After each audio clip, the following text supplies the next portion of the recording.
ಮುಂದಿನ ಸುದ್ದಿ ಇದಕ್ಕೆ ಸಂಬಂಧಪಟ್ಟದ್ದು.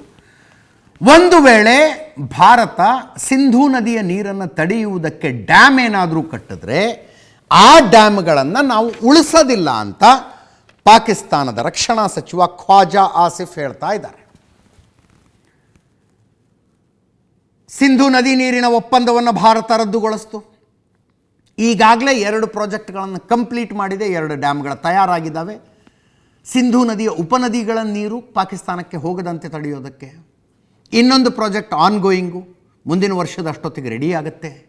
ಈ 3 ಪ್ರಾಜೆಕ್ಟ್ಗಳ ಡ್ಯಾಮ್ ಹೈಟ್ ಮಾಡಿದ್ರೆ ಹೆಂಗೆ ಅಂತ ಇತ್ತೀಚೆಗೆ ಅಮಿತ್ ಶಾ ಜಲಶಕ್ತಿ ಸಚಿವರನ್ನು ಕರೆಸ್ಕೊಂಡು ಡಿಟೇಲಾಗಿ ಮಾತಾಡಿದ್ದಾರೆ.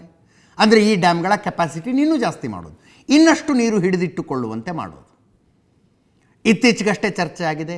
ಅದರ ಜೊತೆಗೆ ಹೊಸದಾಗಿ ಎಲ್ಲೆಲ್ಲಿ ಡ್ಯಾಮ್ ಕಟ್ಟಿ ಸಿಂಧೂ ಮತ್ತು ಸಿಂಧೂ ನದಿಯ 5 ಉಪನದಿಗಳ ನೀರನ್ನು ಭಾರತದಲ್ಲೇ ಉಳಿಸಿಕೊಂಡು ಆ ನೀರನ್ನು ಚಂಡೀಗಢ, ಪಂಜಾಬ, ರಾಜಸ್ಥಾನ ತನಕ ತರಬಹುದು ಅನ್ನುವ ಪ್ರಾಜೆಕ್ಟ್ ಮೇಲೆ ಭಾರತ ಕೆಲಸ ಮಾಡ್ತಾ ಇದೆ. ಒಂದು ವೇಳೆ ಅಂಥ ಡ್ಯಾಮ್ಗಳನ್ನೇನಾದರೂ ಭಾರತ ಕಟ್ಟಿದರೆ ಅವುಗಳನ್ನು ಪಾಕಿಸ್ತಾನ ಉಳಿಸೋದಿಲ್ಲ ಅಂತ. ಅದರ ಅರ್ಥ ಏನು? ನಾವು ಬಂದು ಬಾಂಬ್ ಹಾಕ್ತೀವಿ ಅಂತ.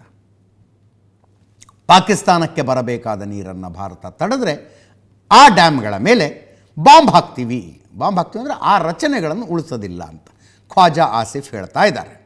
ಇವತ್ತು ಇನ್ನೊಂದು ಕಡೆ ಪಾಕಿಸ್ತಾನ ಬ್ಯಾಲಿಸ್ಟಿಕ್ ಮಿಸೈಲ್ಗಳನ್ನು, ಟ್ಯಾಕ್ಟಿಕಲ್ ಮಿಸೈಲ್ಗಳು ಅಂತ ಕೂಡ ಕರೀತಾರೆ, ಇವುಗಳನ್ನು ಟೆಸ್ಟ್ ಮಾಡ್ತು. 450 ಕಿಲೋಮೀಟರ್ ಸಾಮರ್ಥ್ಯದ ಅಬ್ದಾಲಿ ಕ್ಷಿಪಣಿ.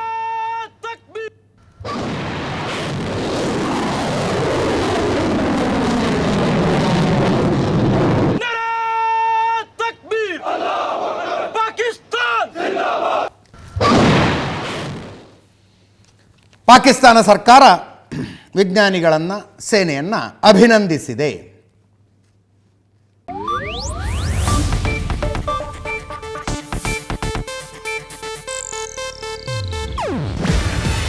ಇದು ಏಷ್ಯಾನೆಟ್ ನ್ಯೂಸ್ ನೆಟ್ವರ್ಕ್ ಪ್ರಸ್ತುತಿ. ನೀವು ನೋಡ್ತಿದ್ದೀರಾ ಏಷ್ಯಾನೆಟ್ ಸುವರ್ಣ ನ್ಯೂಸ್.